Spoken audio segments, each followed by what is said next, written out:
here we have 1934 Gottlieb relay. This is a project we've been working on for about a month now. When we picked it up, it was missing its lockdown bar. The playfield was extremely dirty. The cabinet was splitting apart, so we had to glue that back together, clean it up, repaint some stuff, clean all the metalwork, new balls, get everything functioning. But here she is up and running. So the goal to relay is to catch balls in the traps, like you see the 3 balls that are in the traps now, and then you hit the relay button at the top to advance those balls.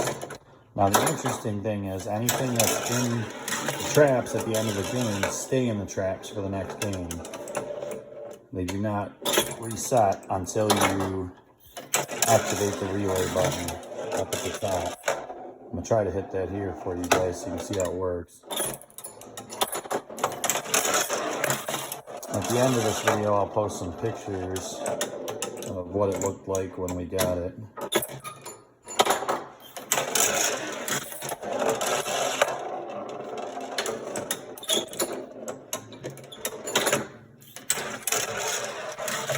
I love how it has a little track that it goes around the whole playfield before the ball shoots onto the playfield.